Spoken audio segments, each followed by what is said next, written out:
Joining us today on Typology is a storyteller who bridges the gap between ancient history and modern geopolitics.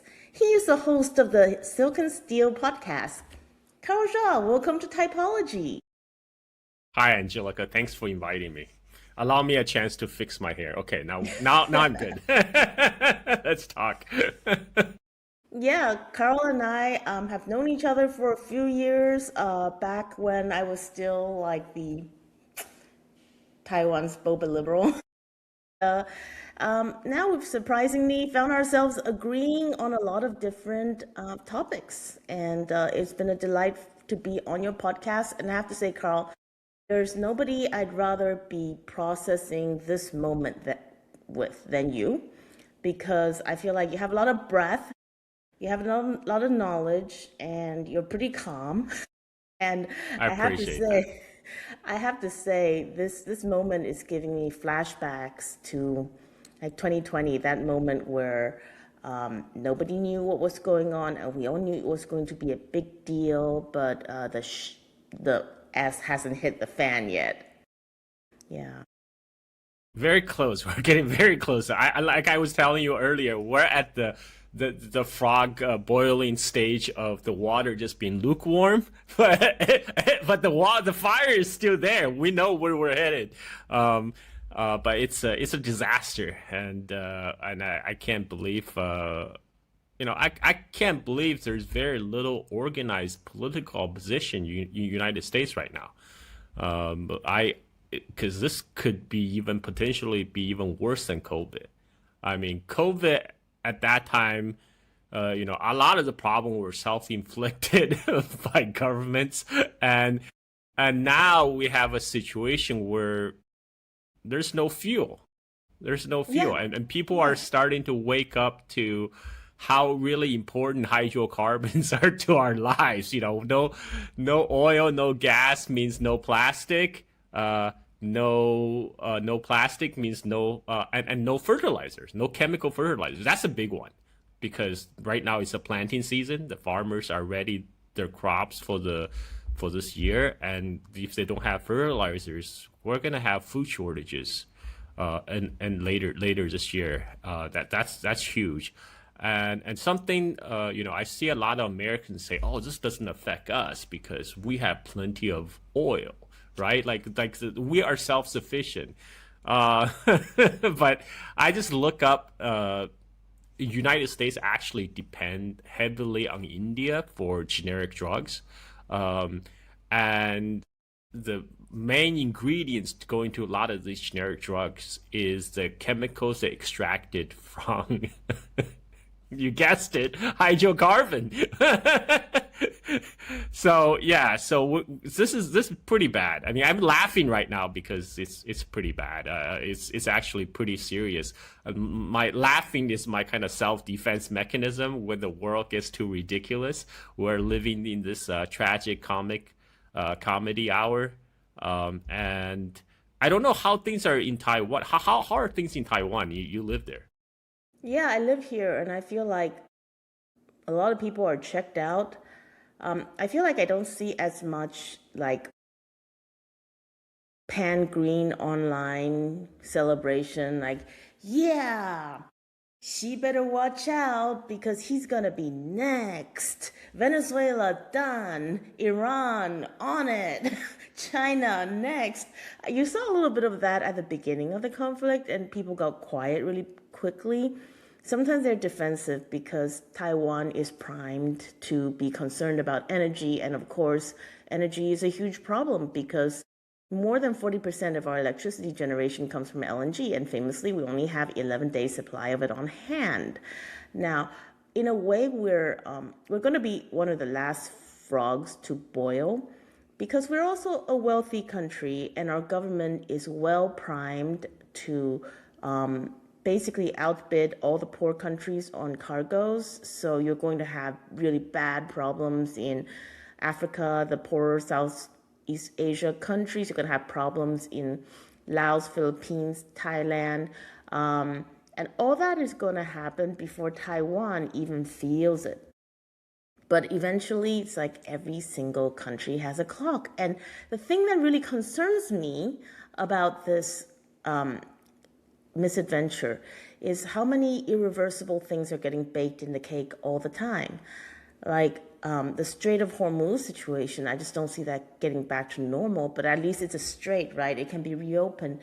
But if the US does this, I don't know how far they're going to get with the boots on the ground, but if they do that and they end up causing the oil facilities on Carg Island to be destroyed, we know pretty much at that point, it's like use it or lose it. The Iranians are going to attack the GCC countries' oil facilities. And I don't think anybody really realized how badly this could spiral if those facilities are destroyed, because they took decades to build and it'll take decades to rebuild. So I feel like I'm freaking out a little bit. Maybe I mean, everybody should be, because even if the Strait of Hormuz were to open today, you will take.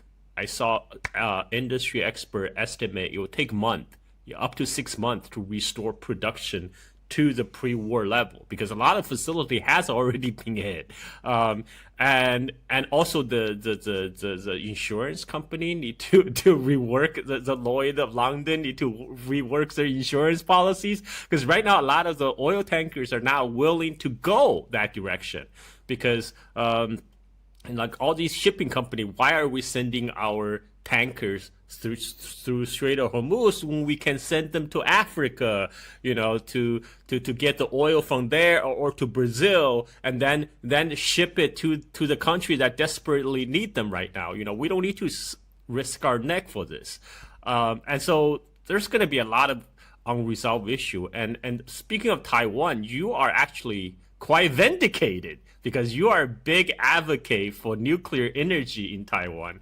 And Taiwan was one of the early adopter of nuclear energy, but there was a reversal, which you were quite upset about, because the current Taiwan government put a kibosh on the nuclear power plant. Maybe you can tell us about that. Thank you. Actually, thank you for bringing that up, because I have been trapped in a bit of a bitterness cycle, because I feel like this restart that was announced by the government finally last week, it's so frustrating, because it could have been done earlier and it would have helped in this crisis. But of course, it takes a while for nuclear power plants to get started. So if they come on 2 years later, that's not helping us now. But I'm trying to have a good attitude about it, because at least we're not Germany, which has faced down two once in a lifetime energy crises in a row and deindustrialize, and still stubbornly refuse to go back to nuclear power.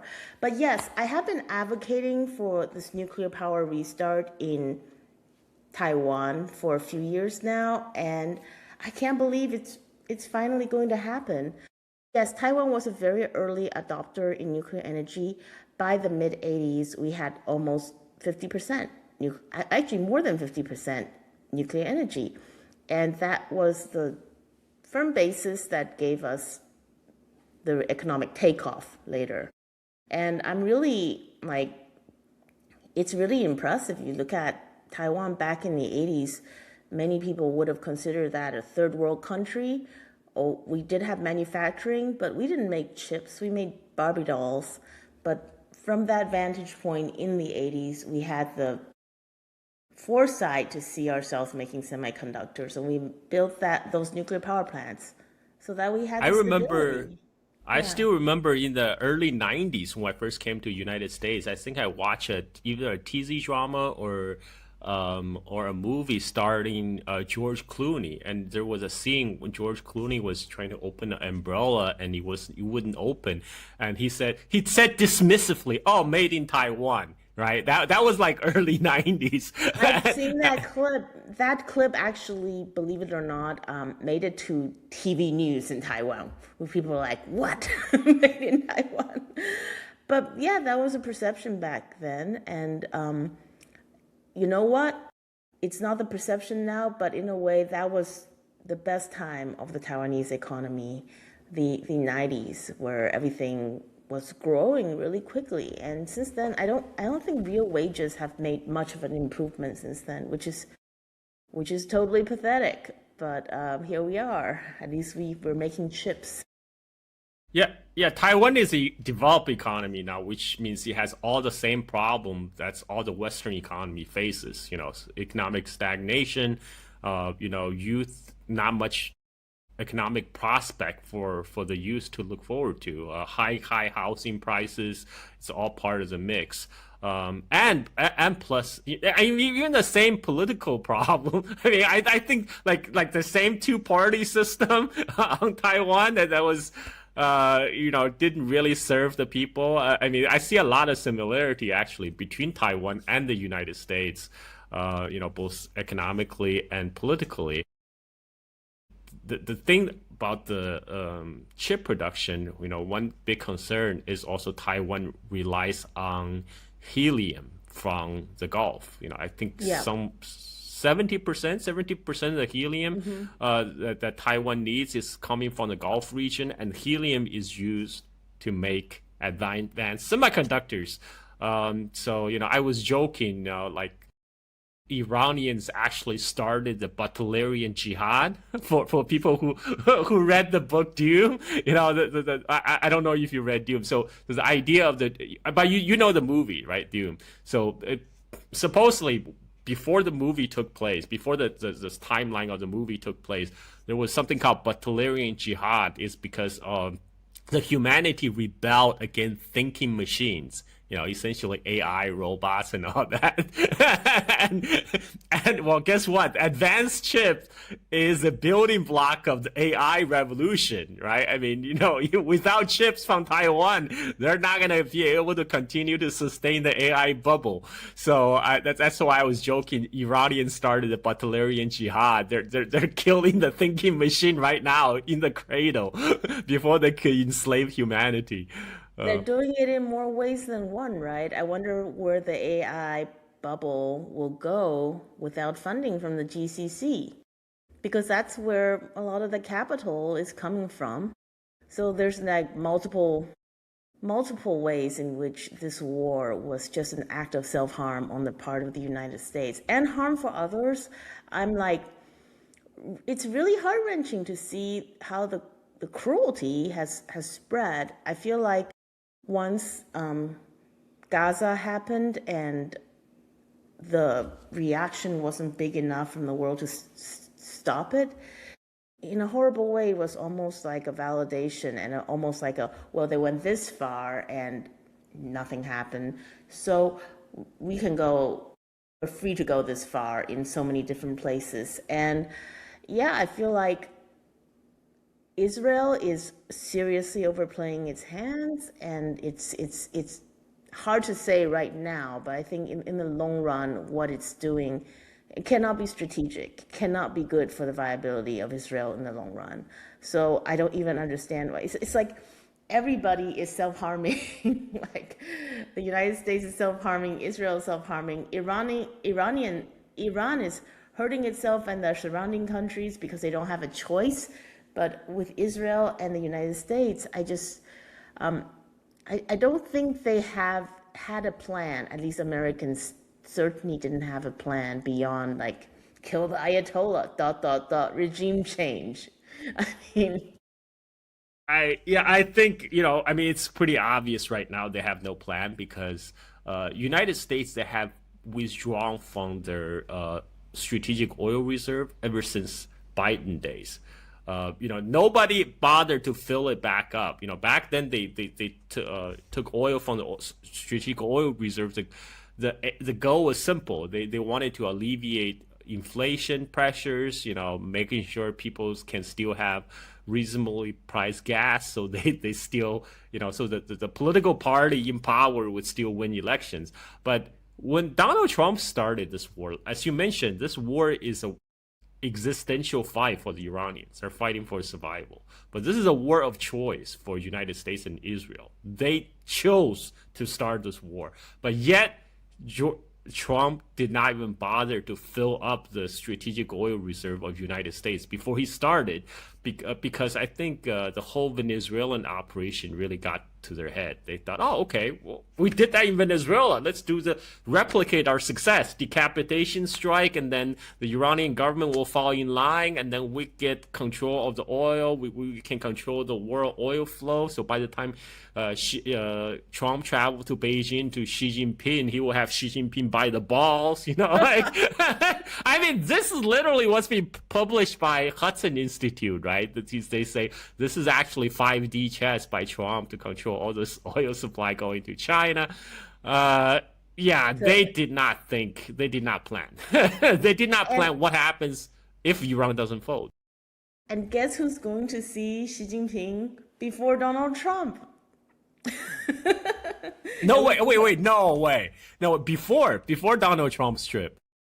Well, okay. Tell us about that for people who don't know. Please tell us about that. I want to catch everybody up because the KMT chairwoman Cheng Li-wen has long announced that she wants to go to China and meet with Xi Jinping, and those announcements were so high profile and so frequent that I kind of knew that it was going to happen, but I just saw the official confirmation on Chinese state media that she is indeed going to lead a group to China and meet with Xi. I think she herself will meet with Xi.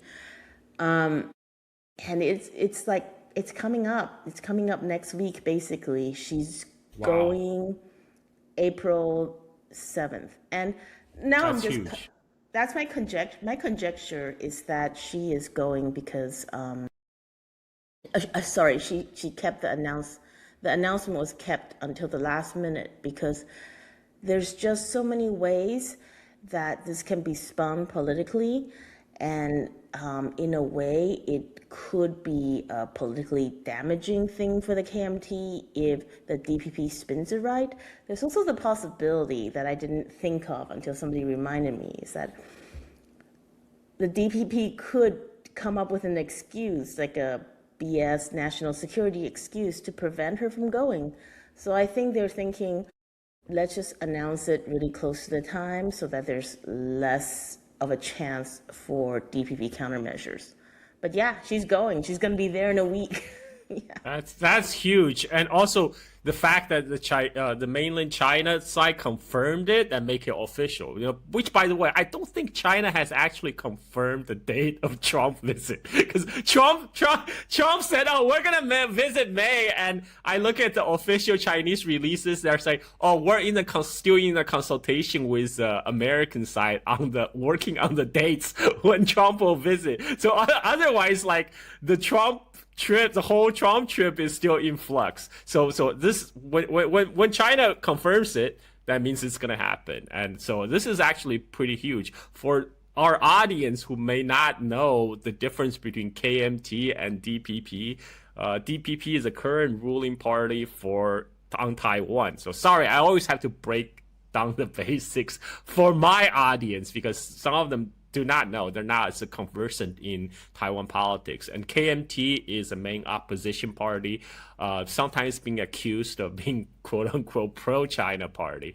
But now there's a real, I think the last time I had you on my show, we were talking about potential political tectonic plate shift on Taiwan, that people are so sick and tired of DPP because they have been ruling for Taiwan for a long time, and now there was a real chance for a KMT to stage a comeback. And now the new KMT chairwoman, who is very popular, is going to mainland China. This is big news. I'm actually surprised we haven't get any kind of the coverage in the English language media. Well, I know all the eyes are in Iran right now, but still, you still see articles about how Taiwan is the most dangerous place in the world, or like China might plan a move on Taiwan, taking this opportunity and all that. But they don't seem to really interested to like what's actually going on in Taiwan. Like this is a big news. Yeah, I don't know what it would take to get it through the Western mind that attitudes have changed on the island with regards to the DPP, with regards to independence, and a lot of people have changed their minds on China. It's not just me, right? I think when I interact with people, a lot of people think, well, Angelica's gone crazy, or Angelica's now on the CCP payroll. They don't think, wait a minute, if somebody who was as pro DPP as Angelica is all of a sudden singing of a different tune, she's not the only popcorn that popped in that pot, right? And yeah, there's a whole ecosystem of people who are on different points of the spectrum who have like changed their minds on the cross-strait issues. Just the fact that Cheng Li-wen can get elected as KMT chairwoman on a very pro-China platform, and the fact that she's going to China to meet with Xi, those are huge signals and things that we wouldn't have expected a year ago. Now, having said that, this is still a bold move and a risky move for her because I think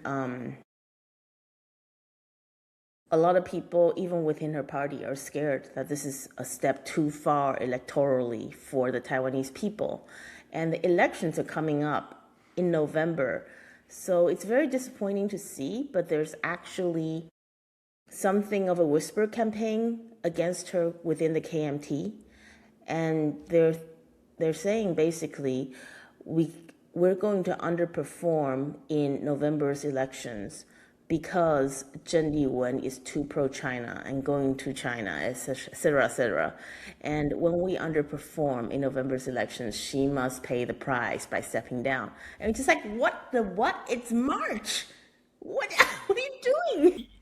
You know what this reminds me of? This reminds me of the Democratic establishment in United States. Back when they said Bernie Sanders is too radical. Like we gotta have a more acceptable centrist candidate like Hillary Clinton. Despite that she was not a good candidate at all. And then again, with Kamala, it's almost like they set them up to fail. This is what I'm scared of about KMT. If like that they if they manage that would be a big huge disappointment because just like Democratic Party that failed in their election against Trump, first with Hillary, then with Kamala. If they're gonna continue their old ways, guess what? They're not gonna win. Yeah, it really makes you think, what is the possible gain here? Because let's say they did successfully remove Cheng Li-wen after November's mayoral and state magistrate election. They're dead in the water for 2028 if they don't have the energy of flipping enough districts in 2026.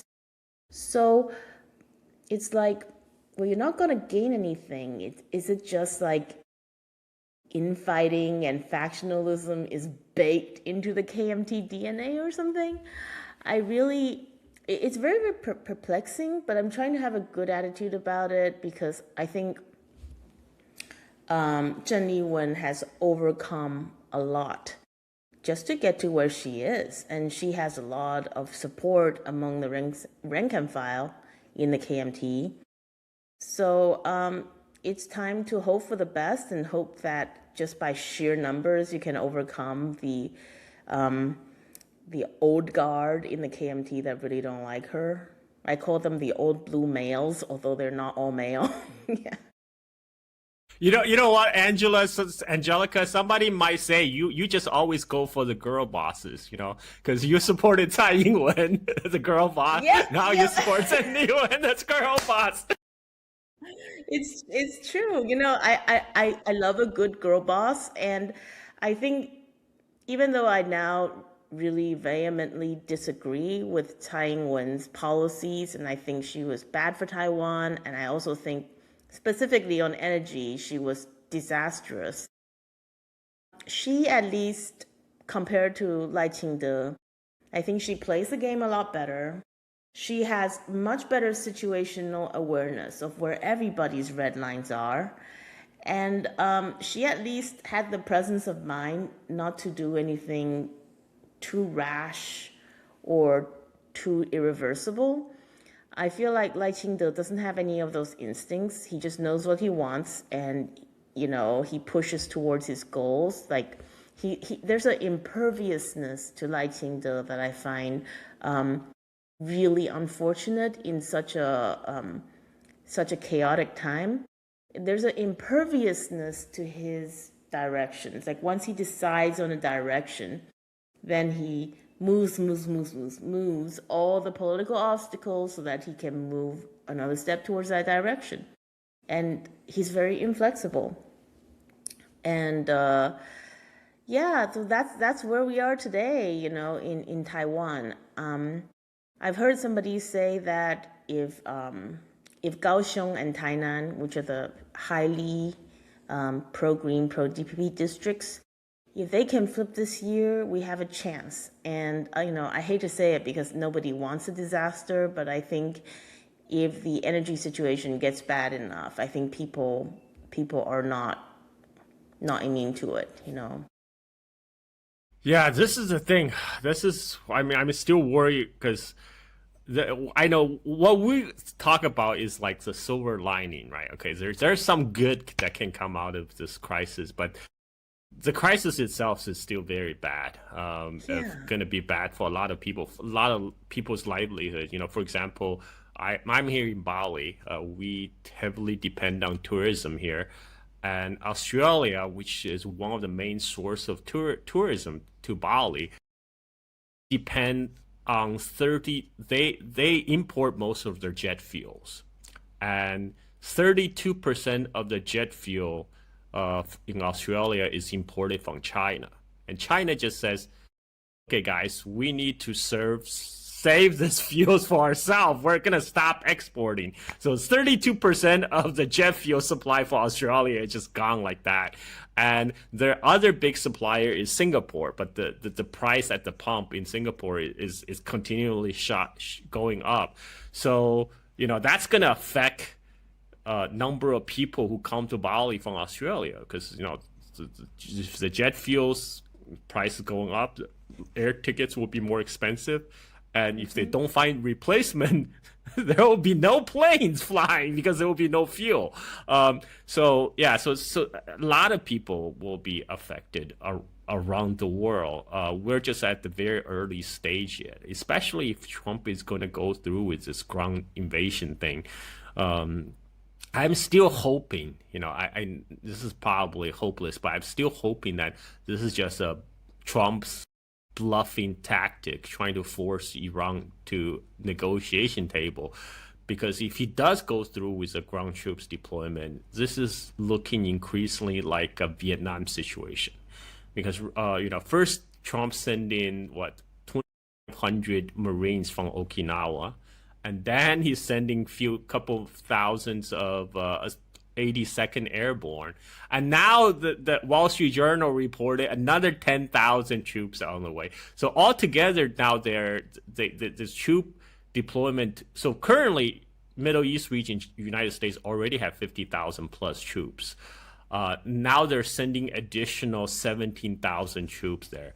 The amount of troop buildup make it increasingly likely it's not going to be a bluff because it's too expensive to be a bluff. The amount of hardware and people they're moving, but if they do move, man, this is give me all the Vietnam War vibes again. Because Vietnam War, the U.S. ground operation in Vietnam started with the Operation Rolling Thunder, which originally was supposed to be an aerial campaign. They bombed all the infrastructures in North Vietnam. They bombed everything. They have, and then in 1965, OBJ authorized 3,500 Marines to Da Nang to secure the airports there. So that's how it started, 3,500 Marines.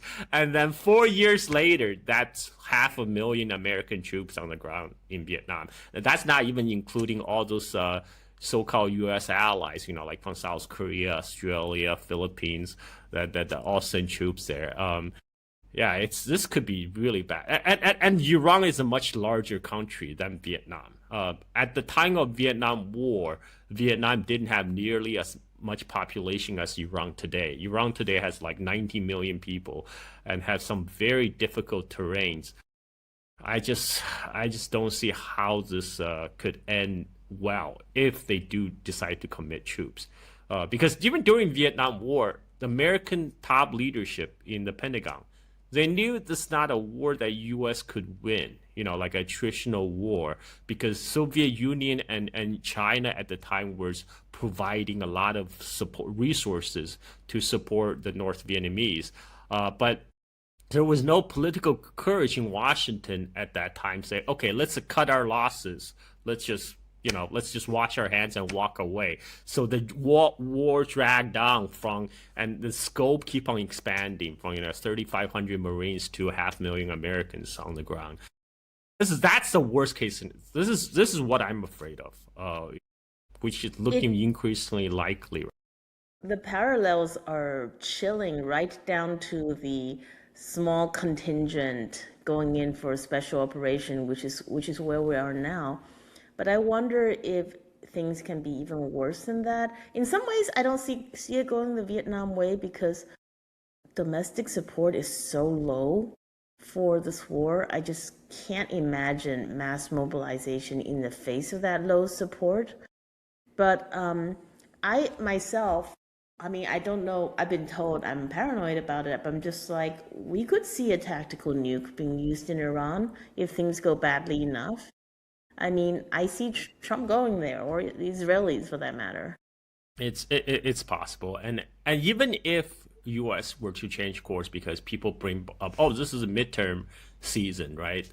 But look, election is in November. If the issue will have to wait till November to be resolved, we're gonna be in deep doo-doo. Like now we're still in March. Like if the Strait of Hormuz were to open, there will still be major disruptions to the world economy, but at least it's still salvageable, maybe. Like if this war were to last until November and the Strait of Hormuz are closed till then, forget it. This is going to be worse than COVID. Because the world is going to run out of fuel. A lot of places are going to run out of food by then. Because by November, that will be end of the year. Like that's a time of harvest, but there won't be any harvest because they didn't have fertilizer like right now to plant crops. So yeah, it's just not good to Sometimes I dread what's going to happen, but it is what it is.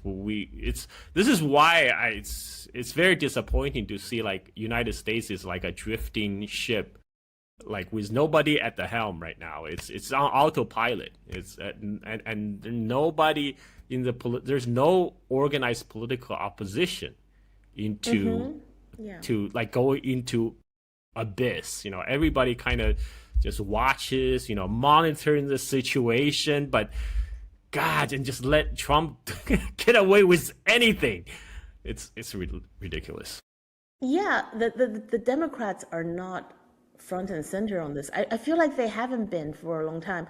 There's the desire for people to go to the streets. There's a desire for people to be political. We've seen that with Minnesota. We've seen that with the continual large turnout to the No Kings protests. But where are the Democrats? I feel like there's cowardliness there. It's kind of like the KMT. They just want to sit back and shut up and then win the election in November. Exactly. The difficulty of taking on a tough political fight to stop Trump, even though that might be what the country needs, because they know, okay, he's making all these mistakes. There's probably going to be some easy pickups in November. Well, you're assuming they want to stop Trump, because let's face it, Democrats, Republicans, most of them are in the pockets of Israeli lobby anyway. They're all getting APAC's money, so I don't know if they're actually interested into stopping this war. But this is going to be bad. This is going to be bad for everyone involved. And yeah, I just hope it's just degree, like you said. It's just a degree of hurt. Some people will be less hurt than others, but everybody will hurt. Everybody will Even hurt. China. Yeah. Yeah, even Um, China, they will still hurt, even though they are more cushioned than everybody else. I But want to they're talk still about going to. China, but Okay. I just want to take a minute to say that I'm very disappointed by the online neolibs, like the people who actually call themselves neolibs. I used to be one of them, and I feel like they are basically supporting this war. I mean, they'll say things like, oh, it's stupid or whatever, but they're basically in agreement to the goals of this war. They're basically saying things like, oh, we need to find a way to do regime change that doesn't kill so many people and works better. I'm just like, well, if you're gonna be like pro trade and pro globalization and stuff like that, does that how does that come in a package with we get to destabilize whoever we want and just put our own guy in there? I mean, it's very disappointing, but here we are. They just want to do imperialism but smarter, like Obama. Imperialism, put but put a smarter. good face around it, put a nice urbane face on imperialism, like Obama. I always say like Obama is basically Wall Street in blackface because that's who he represents. And a lot of people, and he got a lot of people going. I know I was a Obama supporter. I thought, oh wow, change. Yeah, it's time for change. Change. Time for change. Well, Yeah, I but do, it's like he doesn't make a fetish out of the cruelty, but he's still doing all the drone strikes, right? But let's move on. This is a podcast about the sinosphere, so we definitely have to talk about both China's preparation and what China will do next. So I feel like a lot of the things that China does that people make fun of it for, like, overbuilding, overinvestment in EVs and batteries, man, all that over preparation really came in clutch when you have a crisis like this. I'm sure if I go to Michael Pettis's X timeline, he is going to still be complaining about how China is over investing in batteries and EVs, and that is bad for its economy and bad for its soul.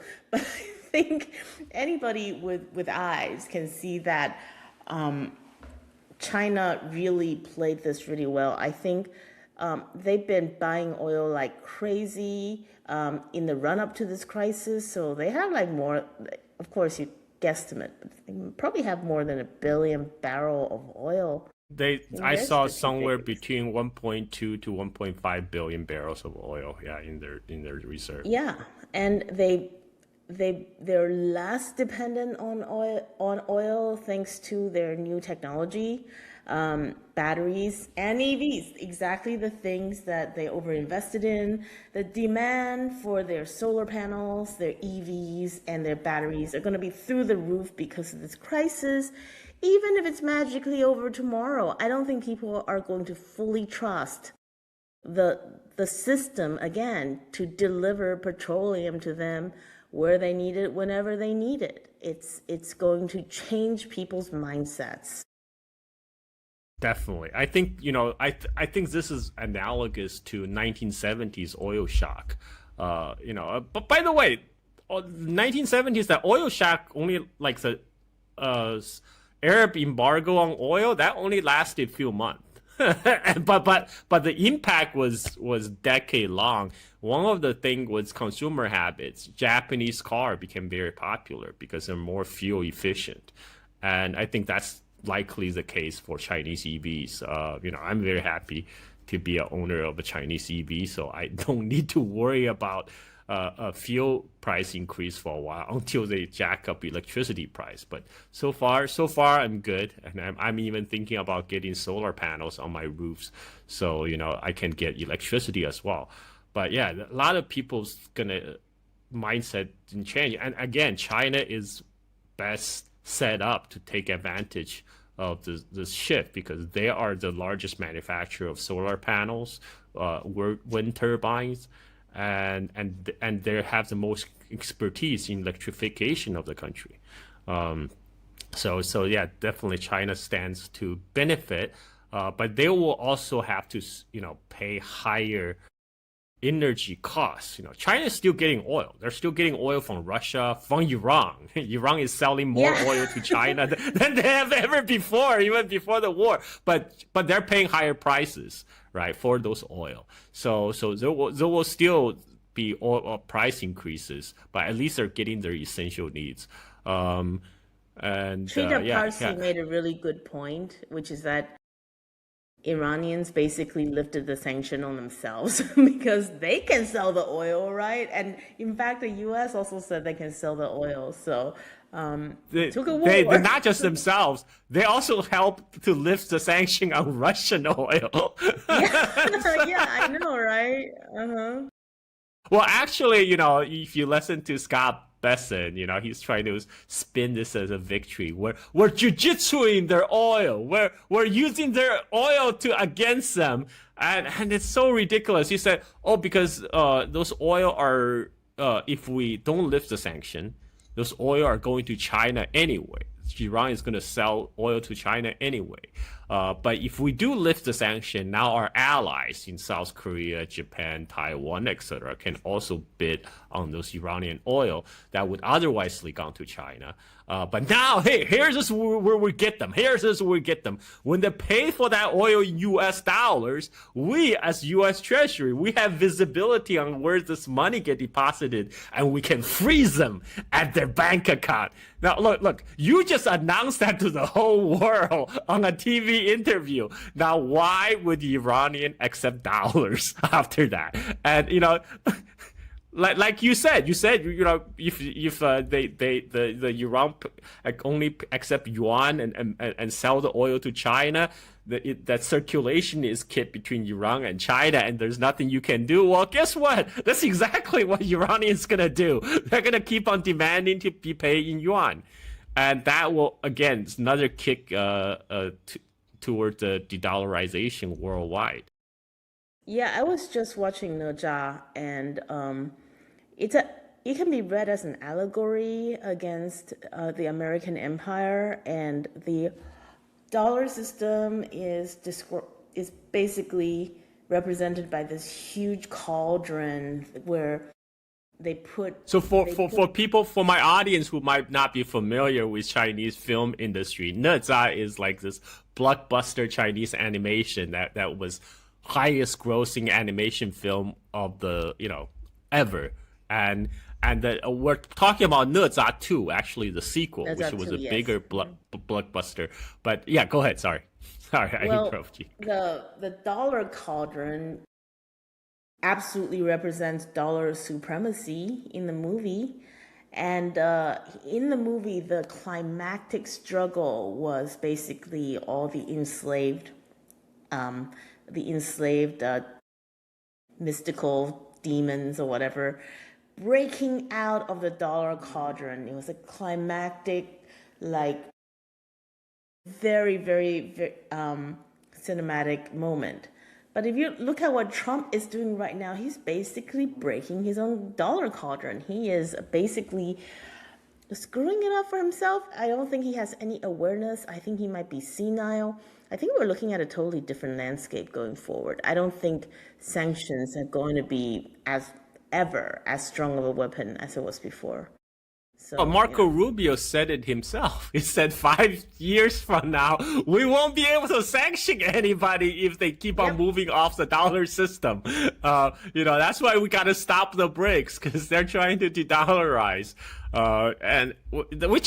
It's like a contradiction. The more they do, the more they push towards the de-dollarization, because the more sanction they do, it creates more incentive for people to move off the dollar system, like what's going on right now. And And one of the biggest propping up of dollar as a store of value is the petrodollar, because back in the 70s, Kissinger worked out a deal with the Saudi royals to price oil in dollars. So any countries who need to import energy from the Gulf, they need to have a huge dollar reserve in order to pay for that oil.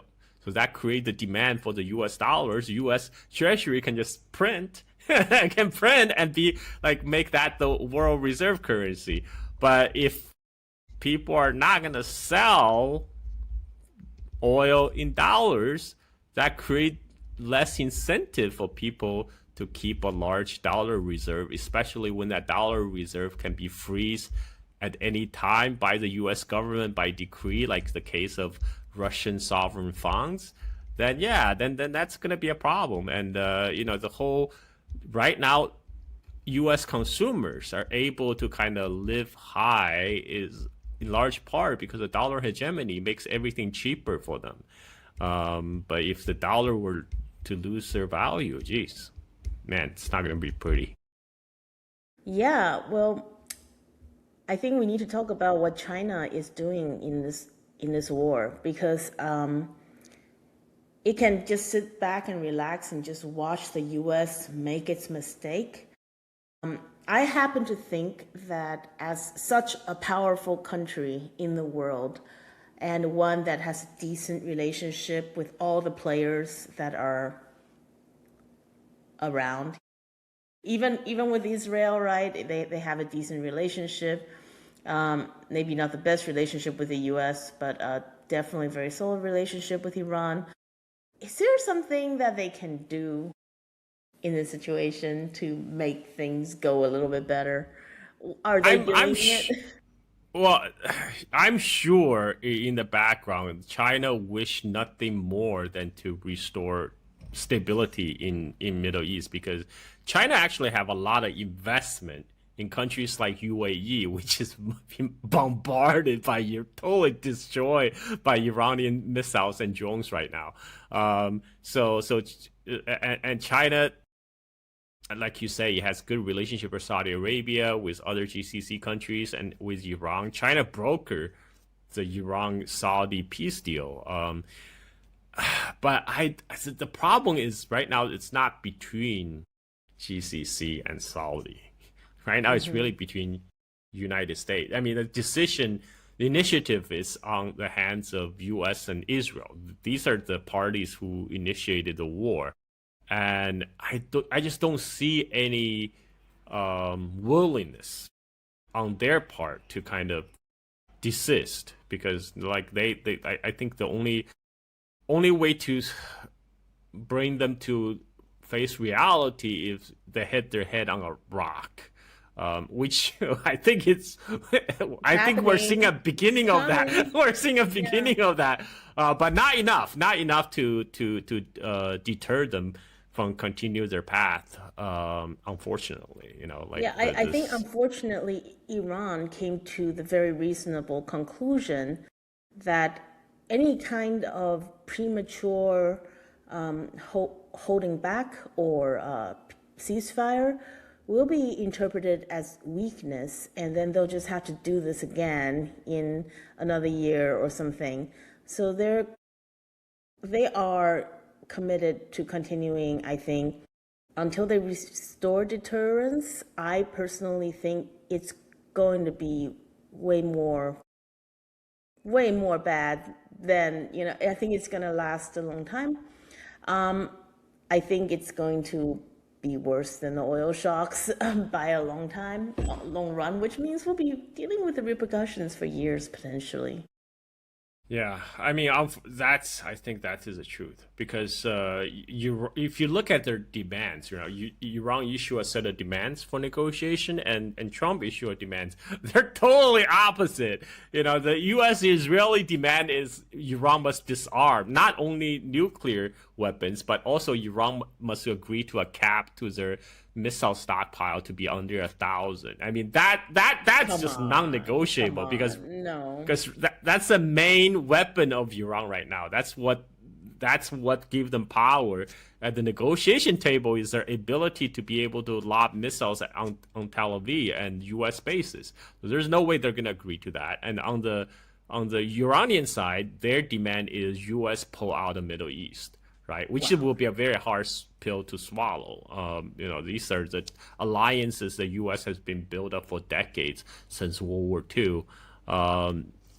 For them to give that up, I just that's a collapse of U.S. system in a U.S. empire system in West Asia. So I very. Yeah, I don't see like they have, they haven't hit their head hard enough on the rock yet to come to realize to accept that condition. So unfortunately, I think China could play a role when both sides have exhausted themselves and have a willingness to seek peace. Then China can play as an honest broker, Yeah, because they I think can mediate. But I think they need to have some kind of willingness from the belligerents, but particularly yeah. from U.S. and Israel, because they're the one who started this whole mess. But for Israel, the Netanyahu has a very strong incentive because for Israel's perspective, they saw this as their best chance to push for their greater Israel project, which is to destabilize Iran or balkanize Iran or whatever. Like Netanyahu said, I don't care what happened to Iran, regime change or civil war, balkanization. It's all good. It's all good for me because their goal is to remove any regional power rivals who can present themselves as obstacle to their greater Israel project to dominate Middle East. This is why that you have that Israeli minister said, Turkey is going to be next. After Iran, we're going to have to go after Turkey, which is crazy thing to say. Turkey is still a NATO power member state. So I just don't. So I think for Israel part, they probably haven't been bombed enough to come to the negotiation table. That's the truth. It's unfortunate. Like Iran hasn't hit them where it really hurts, which is their power plants and desalination plant. But Iran did threaten to do that. They say if Trump was going to carry out his threat to bomb Iranian power grids, they're going to bomb water desalination plant and power grids of GCC countries. And so that actually made Trump back off and say, okay, well, I give them 10 days. But I think that 10 days, he's buying time for the Marines and 82nd Airborne to get in place. So right now we're really just waiting, kind of see what's Trump's next move, which can really spiral out of control, unfortunately. Yeah, yeah. I think at this point, sometimes wars have to be fought to their conclusion. And sometimes ceasefires short of that conclusion is just waiting for both sides to get ready for a rematch. I think like Minsk. Like the Minsk Agreement 1 and Minsk Agreement 2, and then now we're on round 3, the Ukraine war. So yeah. Sometimes you just need to come up against one side, have to come up against another, and you get a rearrangement. But on the more positive side, there are times when ceasefire do hold. I'm talking about Korean War. That was a ceasefire. Yes. That was a ceasefire. That was a ceasefire. That was a ceasefire. This is the advantage of talking to a historian because, I think when you index on history, you have to index on all the history, not just the thing that pops to mind. But you're right, that ceasefire held for a long time. And all of a sudden, after getting their nuclear weapons, at last, North Korea went from unstable threat to the world to barely on the news anymore. So isn't that interesting? Yeah, now I think Kim Jong-un is like the most vindicated man right now, like before he's called dictator, whatever. Now people just say, oh, he's just a really good dad. He spent time with his daughter going on joyride in tanks. I mean, how cool is that? He's just a girl's dad. He's just a girl dad. He's just a girl dad now. Anyhow, Carl, I actually asked you on this channel this time because a few weeks ago, you had a scare where YouTube actually shut off your whole channel. And I wanted to have you on to talk about the experience. I'm glad you very quickly got your channel restored so we could talk about other things, and that was even better. But I still want to ask you, this is getting to be not an isolated case, because I feel like there are a lot of channels in our space that has gotten struck. Pascal Lopez got struck, Rick Sanchez, and Glenn Thiessen also got struck once. I believe it was Jeffrey Sachs who had to pull some strings to get him restored. And what happened to you? What was it like? Did you ever get any Okay. clarity? So one day, so we actually this was a few days ago. So we actually had an internet outage on the whole island of Bali. This is a planned outage because it's a Nyepi Day, which is a Balinese New Year. So on the it's also called Silent Day. So the idea of the Silent Day is you should spend the day at home without distractions. So no television and no lights off at night. All the neighborhoods completely dark. You're not supposed to turn on lights. So they also cut the internet. So they don't want you to spend time browsing. So I had an entire day, 24 hours of internet out. Yeah, for my own serenity. So I had 24 hours of internet outage, and I woke up next day on Twitter. I was doing my normal shit posting, and then I started seeing replies like, "Carl, what happened to your YouTube channel?" I'm like, "What do you mean?" I went to my YouTube channel. It's like, "Oh, this channel doesn't exist." And then I saw a notification in my emails that said, "Oh, you violated our policy on harmful content. So we decide to terminate your channel." No, there's no, they didn't give a specific example which content violated which harmful policy. Instead, it tells me you should go read the harmful policy guideline. So it's very vague. I'm like, it doesn't make sense because I don't think a lot of my content is just talking. Literally, it's me talking to people like you. So I said this must be a mistake. So I did appeal. I said this must be a mistake. A lot of time just consisting with me speaking to KOL, key opinion leaders and academics about issues. I don't see anything that constitute violation of harmful content policies. This must be a mistake. I try to be polite, but a couple hours later, they come back says, no, we review your content. Now, it did violate our policy. Sorry, I know it must be hard news for you, but we decide not to accept your appeal. Your channel's still getting canceled. So that's when I posted on Twitter. I just said, YouTube, remove my channel. Apparently, a lot of people retweeted, quote tweeted, because this come in aftermath of Rick Sanchez's channel getting removed. And also, the recent debacle with Glenn Nielsen. So at that point, so this is actually a useful part for people who run YouTube channel. The Team YouTube account, which is a YouTube support account on Twitter, actually replied to me under that tweet, says, "We will promise to look into it." I think because they saw the public outcry. And then a few hours later that evening, they said, "Oh, we restore your channel." They didn't say why. They said, "Oh, we review your thing again, and we decided it didn't violate any policy." and then so later, but then I tweet about it again, about how I got my channels back, and the Team YouTube account on X again replied to me. He said, "Oh, you will receive an email from our investigation team and tell you what happened." So this is where interesting thing happens.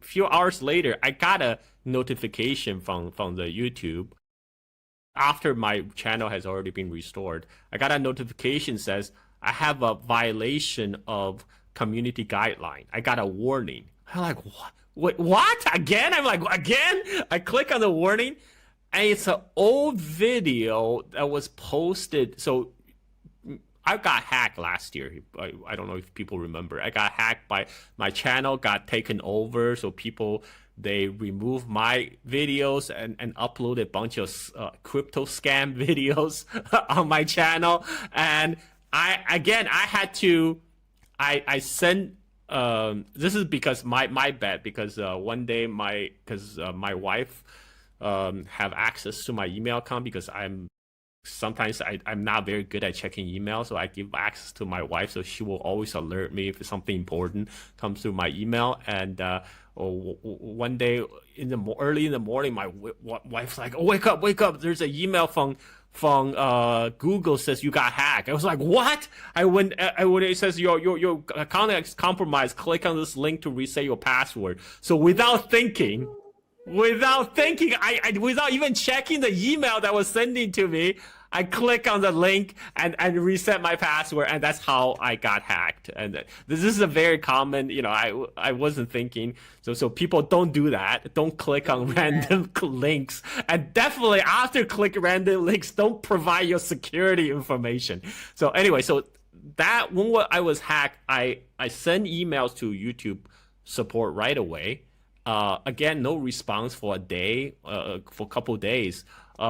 So I went on YouTube, I found a YouTube video who talk about how to recover your account by some content creator. He said the best way to actually get humans to contact you is post on Twitter and add Team YouTube. So this piece of information, I think, will be very important for people, YouTube content creators. So if you have a problem, go to post on X, add the Team YouTube.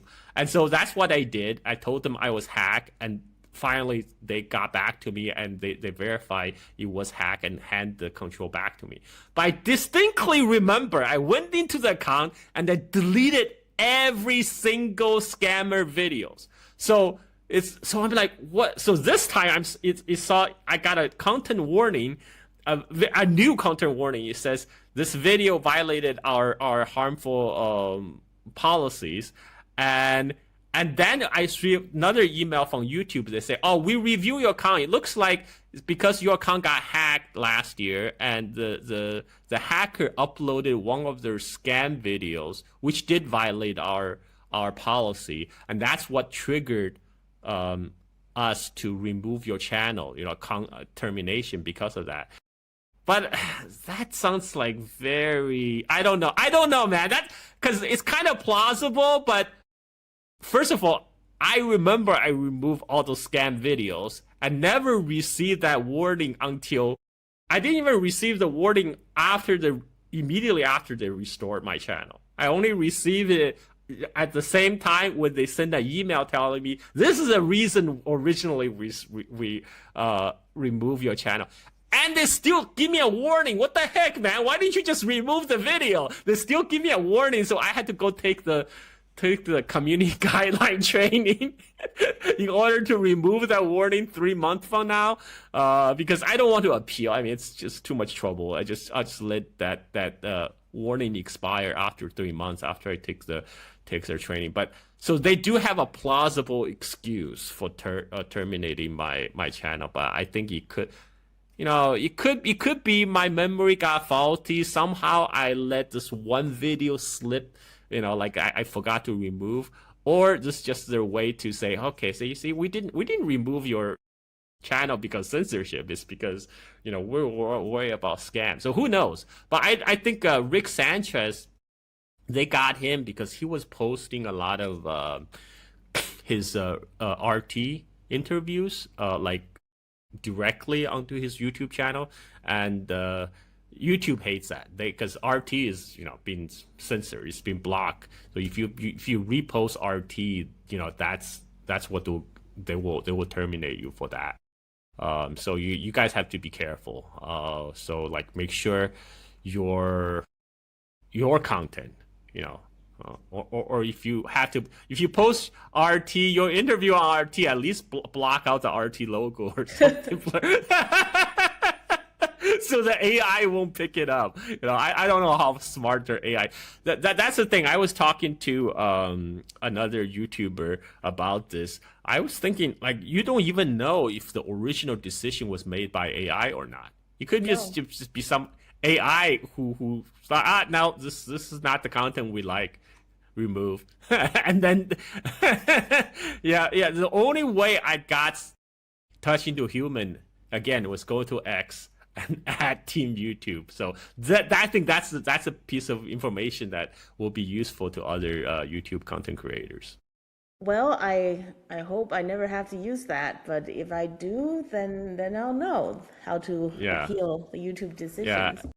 And the public upward does help, I'm sure, because I didn't even this last time I didn't even add them. Is because I just said YouTube remove my channel. Then a lot of my followers on X, they add Team YouTube. So I think enough people add them, so they finally took a look at it. But yeah, so that's what happened. I'm glad you're back, and I'm so glad you made the time to come to my channel, Carl. It was a great conversation. We're all monitoring the situation because there's so much situation to monitor, and I feel like by the time we get through this, it's going to be a whole new world yet again, for better or for worse. So thank you very much.